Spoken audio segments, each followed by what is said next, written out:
38 blouse cut ಮಾಡ್ತಾಯಿದ್ದೀನಿ. 38 size measurement. Shoulder 5.5 ಇಡ್ತಾಯಿದ್ದೀನಿ.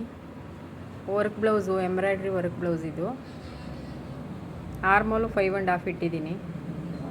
1/2 ಇಂಚು crossing. ಇಲ್ಲಿ ಕ್ರಾಸ್ ಮಾಡಿದ್ರೆ ಆರ್ಮೋಲ್ ರೌಂಡ್ ಕರೆಕ್ಟಾಗಿ ಕೂರುತ್ತೆ, ರಿಂಕಲ್ಸ್ ಬರೋಲ್ಲ. ಇವ್ರದ್ದು ಚೆಸ್ಟ್ ಬಂದು 9 ಇದೆ. 2 ಇಂಚು ಇಡ್ತು, ಮಾರ್ಜಿನ್ 2 ಇಂಚ್ ಇಡ್ತಾಯಿದ್ದೀನಿ. ಡೀಪು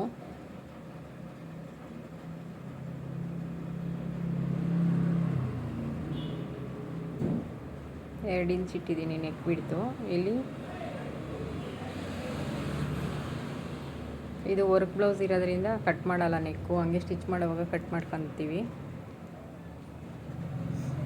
ವೇಸ್ಟ್ ಬಂದು 30 ಇದೆ. 30 ಡಿವೈಡೆಡ್ ಬೈ 4 ಮಾಡಿದ್ರೆ 7.5 ಬರುತ್ತೆ. 2 ಇಂಚು ಮಾರ್ಜಿನ್ ಇಡ್ತಾಯಿದ್ದೀನಿ ಸ್ಟಿಚ್ಗೆ, 1 ಇಂಚು ಡಾಟ್ಗೆ.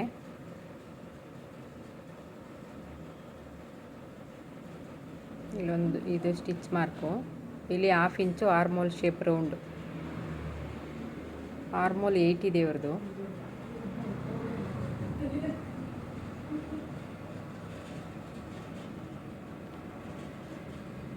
ಆರ್ಮೋಲ್ ರೌಂಡ್ 8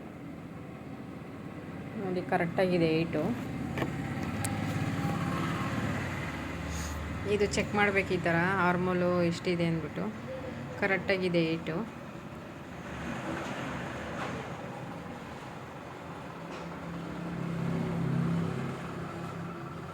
ನೆಕ್ ಕಟ್ ಮಾಡಲ್ಲ, ಹಂಗೆ ಬಿಡ್ತೀನಿ ಸ್ಟಿಚ್ ಮಾಡೋವಾಗ. ಅದಕ್ಕೆ ಕ್ಯಾನ್ವಾಸ್ ಹಾಕಿ ವರ್ಕು ಸ್ಟಿಚ್ ಮಾಡ್ತಾಯಿದ್ದೀನಿ.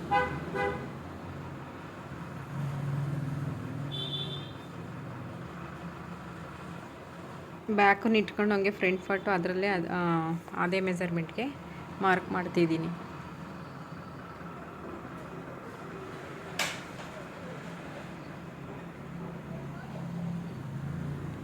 ಬ್ಯಾಕಿಗಿಂತ ಫ್ರಂಟು 1 ಇಂಚ್ ಎಕ್ಸ್ಟ್ರಾ ಇಡ್ತೀನಿ ಫ್ರಂಟಲ್ಲಿ. ಇದು ಉಪ್ಪಟ್ಟಿ ಹತ್ರ 1 ಇಂಚ್ ಎಕ್ಸ್ಟ್ರಾ ಇಡಬೇಕು. ಎಕ್ಸ್ಟ್ರಾ ಇಟ್ಟಿಲ್ಲ ಅಂದರೆ ಬ್ಲೌಸು ಮುಂದೆ ಚೆಸ್ಟ್ ಹತ್ರ ಟೈಟ್ ಆಗುತ್ತೆ. ಮತ್ತು ಲೈನಿಂಗ್ ಐರನ್ ಮಾಡ್ಕೊಂಡು ಕಟ್ ಮಾಡಿ, ನೀಟಾಗಿ ಬರುತ್ತೆ.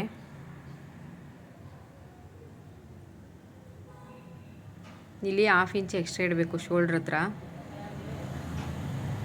1/2 ಇಂಚ್ ಎಕ್ಸ್ಟ್ರಾ ಇಟ್ಟರೆ ಆರ್ಮೋಲ್ ಹತ್ರ 1/2 ಇಂಚು ಡಾಟ್ ಹಿಡಿದಾಗ ಇಲ್ಲಿ ಕರೆಕ್ಟಾಗಿ ಕೂರುತ್ತೆ. 1/2 ಇಂಚ್ ಎಕ್ಸ್ಟ್ರಾ ಇಟ್ಟಿಲ್ಲ ಅಂದರೆ ಡಾಟ್ ಹಿಡಿದಾಗ ಬ್ಲೌಸು ಸ್ಲೀವ್ ಎಳ್ದಂಗೆ ಆಗುತ್ತೆ. ಇಲ್ಲಿ 1/2 ಇಂಚ್ ಎಕ್ಸ್ಟ್ರಾ. ಅಪ್ಪರ್ ಚೆಸ್ಟ್ ಬಂದು 9.5 ಇದೆ, ಚೆಸ್ಟು 9 ಇದೆ. ಬ್ಯಾಕಿಗಿಂತ ಫ್ರಂಟ್ 1/2 ಇಂಚ್ ಎಕ್ಸ್ಟ್ರಾ ಇಡ್ತಾಯಿದ್ದೀನಿ. Dot point first dot point 9 ಇದೆ ಇವ್ರದ್ದು. ಇದು ನೆಕ್ಕು 7.5 ಇದೆ ಫ್ರಂಟ್ ನೆಕ್ ಇವ್ರದ್ದು. ಆರ್ಮೋಲು 1/2 ಇಂಚು ಒಳಗಡೆ ತಗೊಬೇಕು ಫ್ರಂಟ್ ಶೇಪಲ್ಲಿ ಬ್ಯಾಕಿಗಿಂತ. ಇದು ಬ್ಲೌಸ್ ಮೆಜರ್ಮೆಂಟು ಕರೆಕ್ಟಾಗಿದ್ದರೆ ಇದೇ ಬ್ಲೌಸ್ ಮೆಜರ್ಮೆಂಟೇ ಮಾಡಬೇಕು. ಇಲ್ಲ ಅವ್ರದ್ದು ಏನಾದರೂ ಪ್ರಾಬ್ಲಮ್ ಇದ್ದರೆ ನಾವು ಅದನ್ನು ಚೇಂಜ್ ಮಾಡಬೇಕು. ಇದು ನಾವೇ ಸ್ಟಿಚ್ ಮಾಡಿರೋದು ಮೆಜರ್ಮೆಂಟ್ ಬ್ಲೌಸು ಕರೆಕ್ಟಾಗಿದೆ ಅಂತ ಹೇಳಿದ್ದಾರೆ, ಅದಕ್ಕೆ ಅದೇ ಮೆಜರ್ಮೆಂಟ್ಗೆ ಕಟ್ ಮಾಡ್ತಾಯಿದ್ದೀನಿ. ಇದು ನೋಡಿ 3.5 ಇದೆ. 3.8 ಇದೆ ಇವ್ರದ್ದು ಚೆಸ್ಟ್ ಬಂದು 38 ಡಿವೈಡೆಡ್ ಬೈ 4 ಮಾಡಿದಾಗ 3.8 ಬರುತ್ತೆ. ಅಷ್ಟೇ ಇಡಬೇಕು ಡಾಟ್ ಬಿಡ್ತು, ಆವಾಗ ಕರೆಕ್ಟಾಗಿ ಬರುತ್ತೆ. ಇದು ಅಷ್ಟೇ. ಇದು ಆರ್ಮೋಲ್ ಶೇಪು. ಇಲ್ಲಿ ಇದು ಈ ಡಾಟ್ ಪಾಯಿಂಟ್ಗೆ ನೇರ ಮಾಡಿ ಮಾಡಬೇಕು. ಇದು 1 ಇಂಚ್ ಆ ಕಡೆ 1 ಇಂಚ್, ಈ ಕಡೆ 1 ಇಂಚ್ ಇಡ್ತಾಯಿದ್ದೀನಿ. ಇಲ್ಲಿ 1.5 ಇಂಚು ಶೇಪ್ ಅದು. ಇಲ್ಲೊಂದು ಲೈನ್ ಹಾಕ್ತಿದ್ದೀನಿ. ಇದರಲ್ಲಿ ಇಲ್ಲಿ ಶೇಪ್ ಕೊಡಬೇಕು 1.5 ಇಂಚು.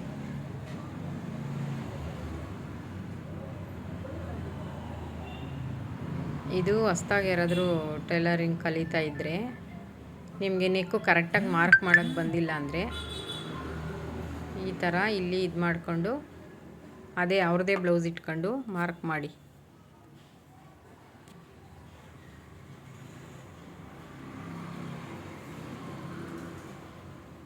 ಇದು ಸೈಡು ಆರ್ಮೋಲ್ ಹತ್ರ ಎಲ್ಲಿ ಮಾರ್ಕ್ ಇರುತ್ತೆ ಅಷ್ಟಕ್ಕೆ ಮಾರ್ಕ್ ಮಾಡಬೇಕು.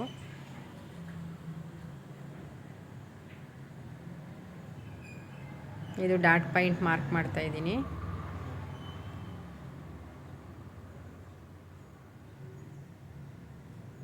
ಇದು ನೆಕ್ಕು ನಾನು ಕಟ್ ಮಾಡ್ತಾ ಇಲ್ಲ, ಇದು ಅಷ್ಟೇ ವರ್ಕ್ ಬ್ಲೌಸ್ ಆಗಿರೋದ್ರಿಂದ ಕಟ್ ಮಾಡಲ್ಲ.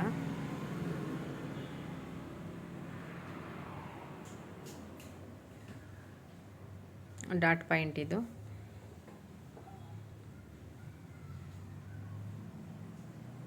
ತ್ರೀ ಡಾಟ್ ಪಾಯಿಂಟ್ ಇಟ್ಟರೆ ಸಾಕು, ಬ್ಲೌಸ್ ಕರೆಕ್ಟಾಗಿ ಕೂರುತ್ತೆ.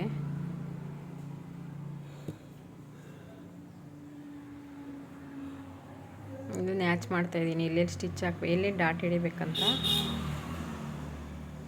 ಇಲ್ಲಿ 1 ಇಂಚ್ ಎಕ್ಸ್ಟ್ರಾ ಬಿಟ್ಟಿದ್ದೀನಲ್ವ, ಇಲ್ಲಿ ಕ್ರಾಸಾಗಿ ಈ ಥರ ಕಟ್ ಮಾಡಬೇಕಿದು.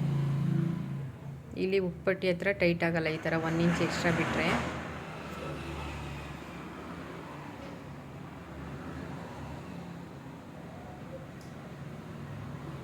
ಇವಾಗ ಸ್ಲೀವ್ ಕಟ್ ಮಾಡ್ತಾಯಿದ್ದೀನಿ.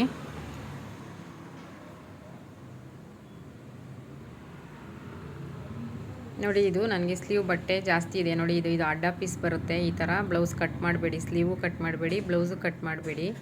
ಅಡ್ಡ ಕಟ್ ಮಾಡಿದ್ರೆ ಕರೆಕ್ಟಾಗಿ ಬರಲ್ಲ ಬ್ಲೌಸು ಸ್ಲೀವು. ನೋಡಿ, ಈ ಥರ ಲೈನ್ಸ್ ಇರುತ್ತಲ್ವ, ಅರ್ಗಿರುತ್ತಲ್ವ ಸೈಡಲ್ಲಿ, ಅದೇ ಥರ ಅದು ಸೈಡ್ಗೆ ಬರಬೇಕು. ಅಡ್ಡ ಪೀಸ್ ಹಾಕಿ ಕಟ್ ಮಾಡಿದ್ರೆ ಬ್ಲೌಸು ಚೆನ್ನಾಗಿ ಬರಲ್ಲ, ಸ್ಲೀವು ಚೆನ್ನಾಗಿ ಬರಲ್ಲ. ನೋಡಿ, ಇಲ್ಲಿ 1.5 ಇಂಚು ಕಡಿಮೆ ಬರ್ತಾಯಿದೆ ಬಟ್ಟೆ. ಇಲ್ಲಿ ಪೀಸ್ ಕೊಟ್ಕೊಂಡ್ರೂ ಪರವಾಗಿಲ್ಲ, ಬ್ಲೌಸು ನೀಟ್ ಸ್ಲೀವ್ ಕರೆಕ್ಟಾಗಿ ಕೂರುತ್ತೆ. ಅವ್ರದ್ದು ಸ್ಲೀವ್ ಲೆಂತು.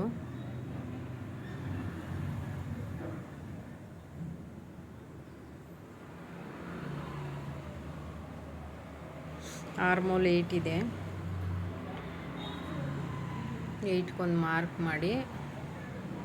ಇದು ಅಷ್ಟೇ, ಕ್ಯಾಪ್ ಹೈಟ್ ಬಂದು ಇವ್ರಿಗೆ ಚೆಸ್ಟು ಮೆಜರ್ಮೆಂಟು ಡಿವೈಡೆಡ್ ಬೈ 10 ಮಾಡಿದಾಗ 3.8 ಬರುತ್ತೆ. ಆ ಕ್ಯಾಪ್ ಹೈಟ್ ಅಷ್ಟೇ ಇಡಬೇಕು. ಇಲ್ಲಿ ಆರ್ಮೋಲ್ ರೌಂಡ್ 8 ಇಟ್ಟಿದ್ದೀನಲ್ಲ, ಇಲ್ಲಿಂದ ಇಲ್ಲಿ ಆಫ್ ಮಾಡಿ. ಈ ಶೋಲ್ಡ್ರು ಬಂದು 1.5 ಇಂಚ್ ಇಟ್ಟು ಈ ಥರ ಮಾರ್ಕ್ ಮಾಡಿ ಸ್ಲೀವ್ ಕಟ್ ಮಾಡ್ತಾಯಿದ್ದೀನಿ.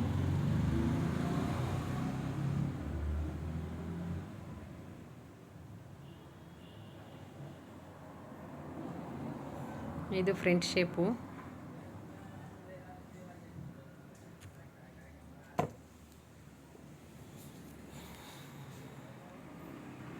ನೋಡಿ, ಇಲ್ಲಿ ಫ್ರಂಟಲ್ಲಿ ಶೇಪ್ ತೆಗೆದು ಇಲ್ಲಿ ಒಂದು ನ್ಯಾಚ್ ಹಾಕ್ಬೇಕು, ಯಾಕಂದರೆ ಇದು ಫ್ರಂಟ್ ಅಂತ. ಇಲ್ಲಿ ಪೀಸ್ ಕೊಡಬೇಕು ಸ್ಟಿಚ್ಗೆ. ನೋಡಿ, ಇಷ್ಟು ಪೀಸ್ ಕೊಡಬೇಕು. ನೋಡಿ, ವರ್ಕ್ ಇದು cut work blouse, machine work ಮಾಡಿಸಿದ್ದೀನಿ. ಇದು ಸ್ಲೀವು.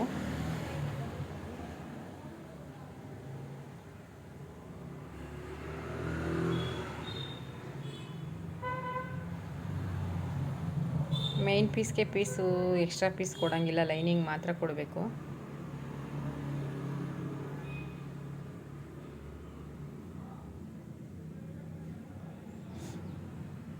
ಕಟ್ ವರ್ಕ್ ಇದು ಡಿಸೈನು, ಎಂಬ್ರಾಯ್ಡ್ರಿ ವರ್ಕು.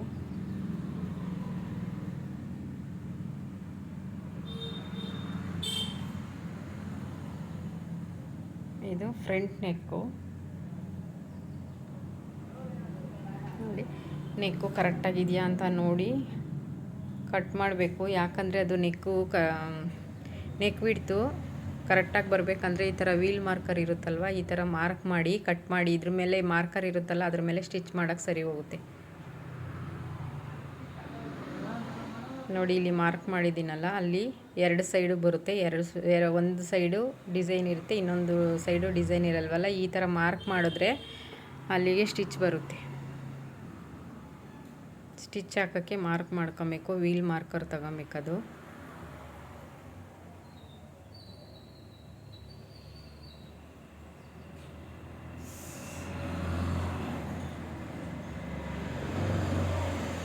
ನೆಕ್ಕು ಕಟ್ ಮಾಡ್ತಾ ಇಲ್ಲ, ಹಂಗೆ ಬಿಡ್ತಾ ಇದ್ದೀನಿ. ಇದು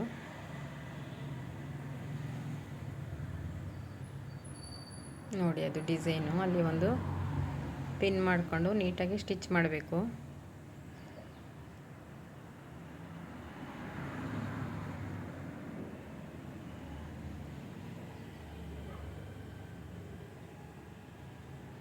ಇದು ಬ್ಯಾಕು. ಈ ಥರ ಡಿಸೈನ್ ಬಾರ್ಡ್ರ್ ಇದ್ದಾಗ ಯಾರೂ ಈ ಡಿಸೈನ್ ಮೇಲೆ ವರ್ಕ್ ಮಾಡಿಸ್ಬೇಡಿ, ಅದನ್ನು ಬಿಟ್ಟು ವರ್ಕ್ ಮಾಡಿಸಿ, ಯಾಕಂದರೆ ಇದು ಚೆನ್ನಾಗಿ ಬರೋಲ್ಲ.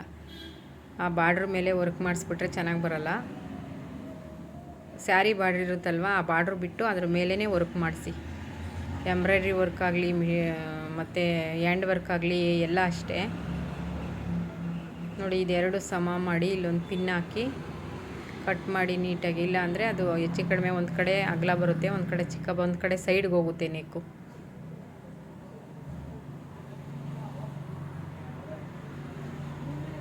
ಈ ಥರ ಇಲ್ಲೊಂದು ಪಿನ್ ಮಾಡಿ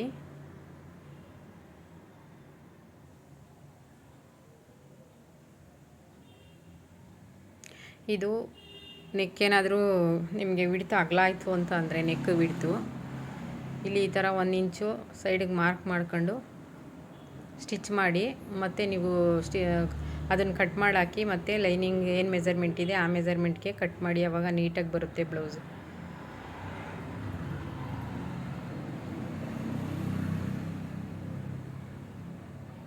ನೋಡಿ, ಈ ಥರ ಮಾರ್ಕ್ ಮಾಡಿ ಆಮೇಲೆ ಸ್ಟಿಚ್ ಮಾಡಿ. ನಿಮ್ದೇನು ಮೆಜರ್ಮೆಂಟ್ ನೆಕ್ ಬಿಡುತ್ತಿರುತ್ತೆ ಅಷ್ಟೇ ಕರೆಕ್ಟಾಗಿ ಬರುತ್ತೆ. ನೋಡಿ, ಈ ಬಾರ್ಡ್ರು ತೆಗೆದುಬಿಡ್ತಾ ಇದ್ದೀನಿ ನಾನು. ಈ ಬಾರ್ಡ್ರು ಸ್ಟಿಚ್ ಮಾಡ್ತಾಯಿಲ್ಲ, ಚೆನ್ನಾಗಿ ಬರೋಲ್ಲ ಅದು.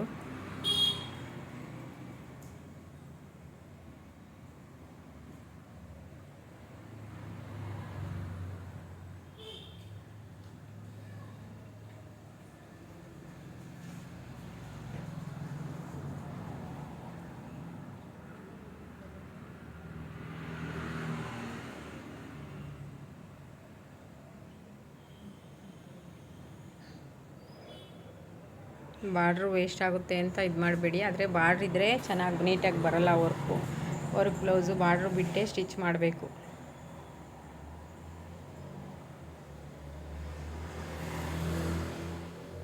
ನೋಡಿ, ನೆಕ್ಕು ಕಟ್ ವರ್ಕ್ ಇದೆ. ಇದು ಬ್ಯಾಕು ಫ್ರಂಟು ಸ್ಲೀವು ಎಲ್ಲ ರೆಡಿ ಆಯಿತು.